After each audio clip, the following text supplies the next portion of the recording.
कोई लड़का अपना माँ का गहना गिरवी रख के, कोई लड़का खेत गिरवी रख के पैसा लगा के पढ़ाई किया था। तकरीबन 14 अग्निवीर हैं जो अभी तक सुसाइड कर चुके हैं। सस्ते और कम रेट के चौकीदार बनाने का प्रयास कर रहे हैं।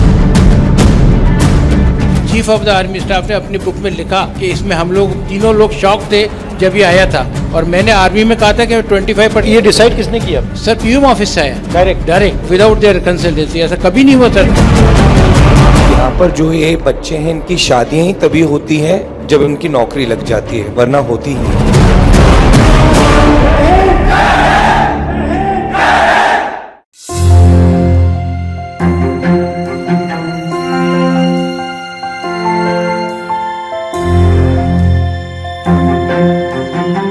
मैं आपकी बात सुनने आया हूं, तो आप अपनी बात रखिए, कोई सवाल हो वो पूछिए, मगर जो आप कहना चाहते हैं कहिए। हमारे यहाँ क्या है, क्रेज है आर्मी का, तो मैंने भी यही ट्राई किया, तो मेरा सारा प्रोसेस हो चुका था।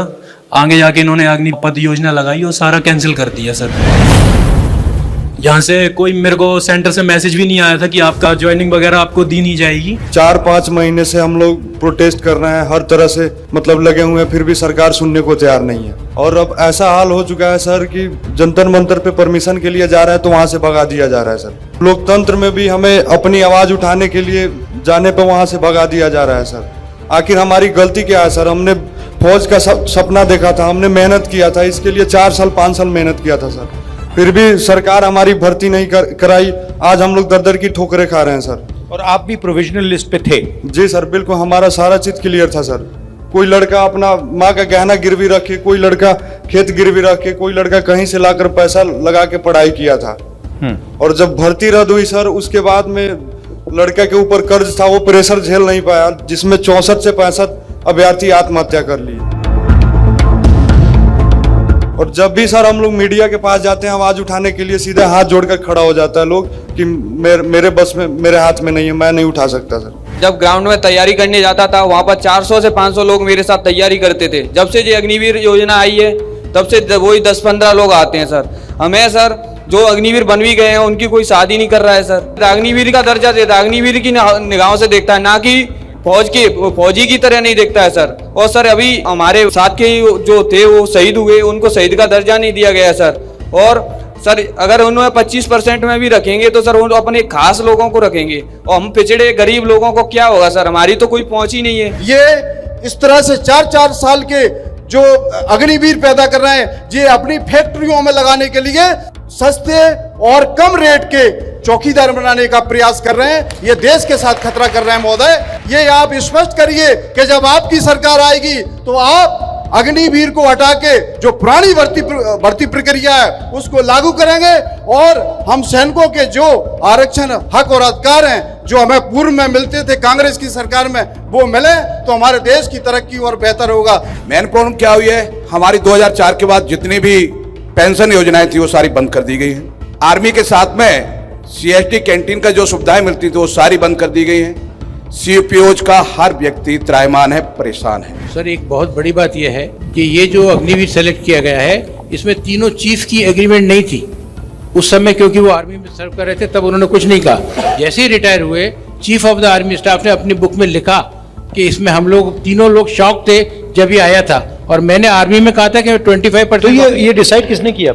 सर पीएम ऑफिस से आया, डायरेक्ट NSA। Yes sir.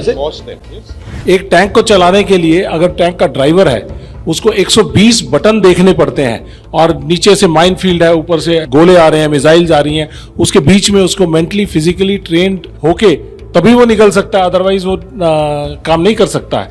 और आज हमारे यहाँ पे तकरीबन 14 ऐसे अग्निवीर हैं जो अभी तक सुसाइड कर चुके हैं। तो आर्मी ने ये रियलाइज किया कि ये मेंटली एंड फिजिकली रोबस्ट नहीं है, इसलिए उन्होंने कहा कि हमें इनका साइकोलॉजिकल टेस्ट भी करना पड़ेगा। पहली बार ऐसा हुआ। सबसे पहले मैं आपका धन्यवाद करना चाहता हूं कि आप सब यहाँ आए, आपने अपनी बात रखी। जो 1.5 लाख लोग हैं, इनके टच में मैं हूं।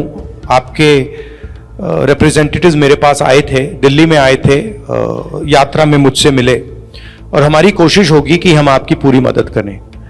आपके साथ बिल्कुल गलत किया गया है, अन्याय है और हम आपके साथ मिलकर या तो कॉम्पनसेशन लेने की कोशिश करेंगे या कोई ना कोई रास्ता आपके लिए निकालने की कोशिश करेंगे। अग्निवीर योजना पे मेरी ओपिनियन है ये देश को मजबूत करने वाली योजना नहीं है और इससे सेना का भी ये नुकसान हो रहा है, देश का भी नुकसान हो रहा है। अगर हमारी सरकार आएगी हम इसे रीअसेस करेंगे, हम इसको देखेंगे और अगर हमें लगे कि ये कैंसिल किया जा सकता है तो हम इसको कैंसिल भी कर सकते हैं। जो आपने एक सर्विसमैन ने कहा बिल्कुल सही कहा है, आपको सपोर्ट मिलना चाहिए और वो जो आपका 10% रिजर्वेशन का है उसको हम असेस करेंगे और उसको पूरा करने की कोशिश करेंगे, ठीक है। मेरी ओपिनियन है कि जो भी सेना में जाता है उसको सरकार एक गारंटी देती है कि आप देश के लिए अपनी जान देने को तैयार हो तो हमारा काम आपकी प्रोटेक्शन करने का है। ये एक आप इसको कॉन्ट्रैक्ट मान लो, एक रिश्ता मान लो और अग्निवीर स्कीम जो है इस रिश्ते को तोड़ रही है क्योंकि जो लड़ेगा, मान लीजिए 2 लोग लड़ रहे हैं, एक अपने आप को अग्निवीर मानता है, वो जानता है कि भैया मैं शहीद हो गया तो मुझे कुछ नहीं मिलेगा और उसी के साइड में दूसरा लड़ रहा है और उसको पूरा का पूरा सपोर्ट मिल रहा है, पूरा फायदा मिल रहा है, तो जो अग्निवीर है वो पूरा डिमोरलाइज हो जाएगा और वो ठीक से लड़ेगा भी नहीं, डर जाएगा, उसमें जो कॉन्फिडेंस होनी चाहिए नहीं आएगी। मुझे लगता है इस स्कीम को रीअसेस करना चाहिए और देखना चाहिए कि इस स्कीम की जरूरत है या नहीं। फिर से मैं आपका धन्यवाद करना चाहता हूं, मैं आपको ये बताना चाहता हूं कि जहां भी मैं आपकी मदद कर सकता हूं, मैं और कांग्रेस पार्टी हम आप सबकी मदद करेंगे और हम आपके साथ खड़े हैं।